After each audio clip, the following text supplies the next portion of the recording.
The Gospel of Matthew, chapter 26. When Jesus had finished all these words, he said to his disciples, "You know that after 2 days the Passover is coming, and the Son of Man will be delivered up to be crucified."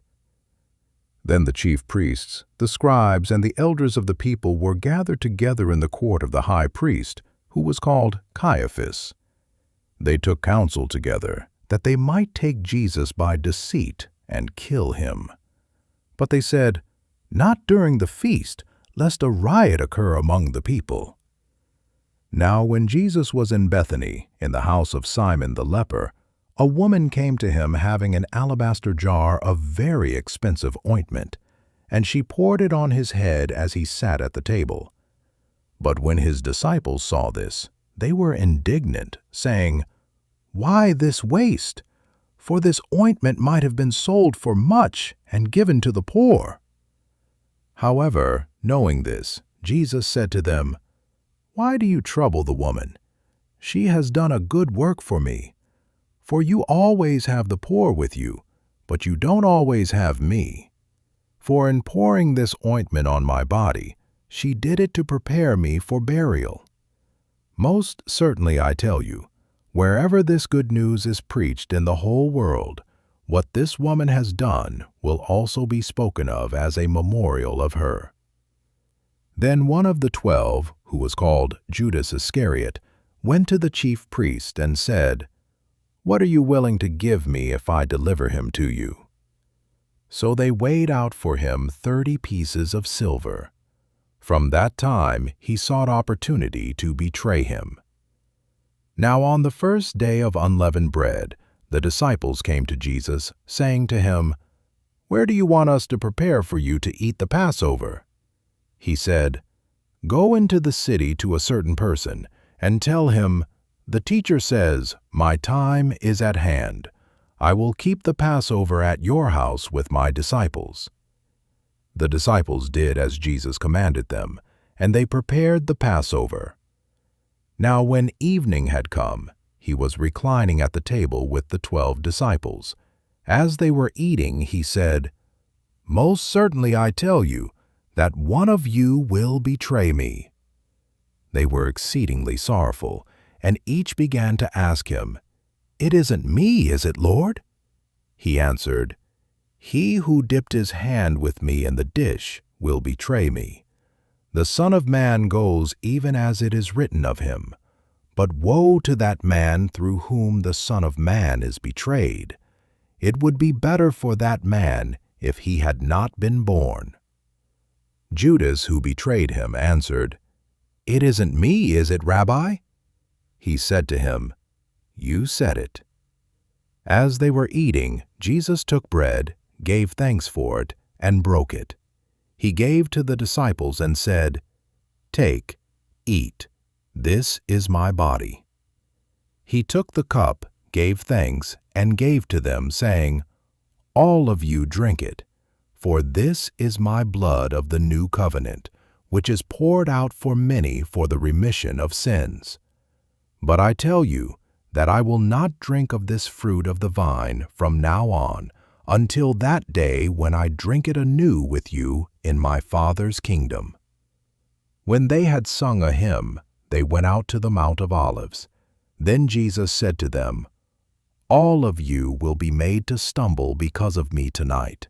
For it is written, 'I will strike the shepherd, and the sheep of the flock will be scattered.' But after I am raised up, I will go before you into Galilee." But Peter answered him, "Even if all will be made to stumble because of you, I will never be made to stumble." Jesus said to him, "Most certainly I tell you that tonight, before the rooster crows, you will deny me 3 times." Peter said to him, "Even if I must die with you, I will not deny you." All of the disciples also said likewise. Then Jesus came with them to a place called Gethsemane, and said to his disciples, "Sit here, while I go there and pray." He took with him Peter and the 2 sons of Zebedee, and began to be sorrowful and severely troubled. Then Jesus said to them, "My soul is exceedingly sorrowful, even to death. Stay here and watch with me." He went forward a little, fell on his face and prayed, saying, "My Father, if it is possible, let this cup pass away from me. Nevertheless, not what I desire, but what you desire." He came to the disciples and found them sleeping, and said to Peter, "What? Couldn't you watch with me for 1 hour? Watch and pray that you don't enter into temptation. The spirit indeed is willing, but the flesh is weak." Again, a second time he went away and prayed, saying, "My Father, if this cup can't pass away from me unless I drink it, your desire be done." He came again and found them sleeping, for their eyes were heavy. He left them again, went away, and prayed a third time, saying the same words. Then he came to his disciples and said to them, "Are you still sleeping and resting? Behold, the hour is at hand, and the Son of Man is betrayed into the hands of sinners. Arise, let's be going. Behold, he who betrays me is at hand." While he was still speaking, behold, Judas, one of the 12, came, and with him a great multitude with swords and clubs, from the chief priests and elders of the people. Now he who betrayed him had given them a sign, saying, "Whoever I kiss, he is the one. Seize him." Immediately he came to Jesus and said, "Greetings, Rabbi," and kissed him. Jesus said to him, "Friend, why are you here?" Then they came and laid hands on Jesus and took him. Behold, one of those who were with Jesus stretched out his hand and drew his sword and struck the servant of the high priest and cut off his ear. Then Jesus said to him, "Put your sword back into its place, for all those who take the sword will die by the sword. Or do you think that I couldn't ask my Father, and he would even now send me more than 12 legions of angels? How then would the Scriptures be fulfilled that it must be so?" In that hour Jesus said to the multitudes, "Have you come out as against a robber with swords and clubs to seize me? I sat daily in the temple teaching, and you didn't arrest me. But all this has happened that the Scriptures of the prophets might be fulfilled." Then all the disciples left him and fled. Those who had taken Jesus led him away to Caiaphas, the high priest, where the scribes and the elders were gathered together.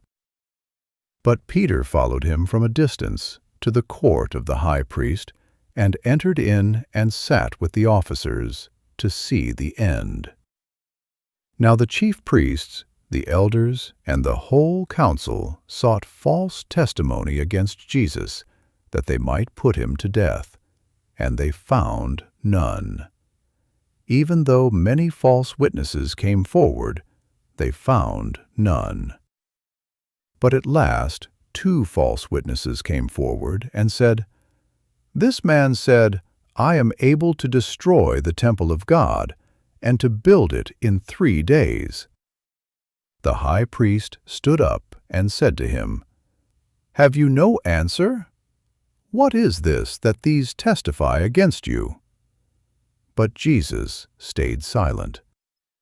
The high priest answered him, "I adjure you by the living God that you tell us whether you are the Christ, the Son of God." Jesus said to him, "You have said so. Nevertheless, I tell you, after this you will see the Son of Man sitting at the right hand of power and coming on the clouds of the sky." Then the high priest tore his clothing, saying, "He has spoken blasphemy. Why do we need any more witnesses? Behold, now you have heard his blasphemy. What do you think?"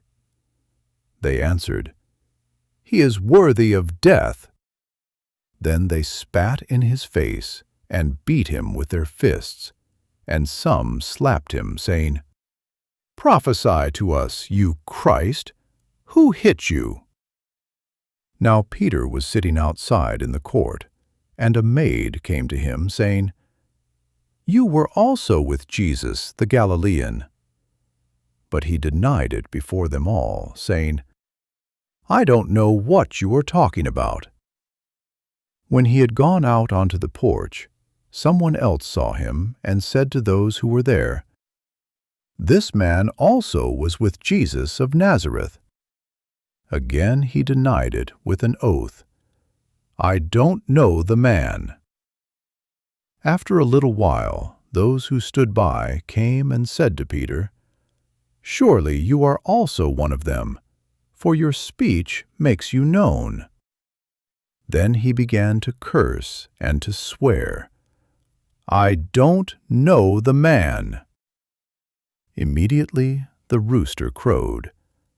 Peter remembered the word which Jesus had said to him, "Before the rooster crows, you will deny me 3 times."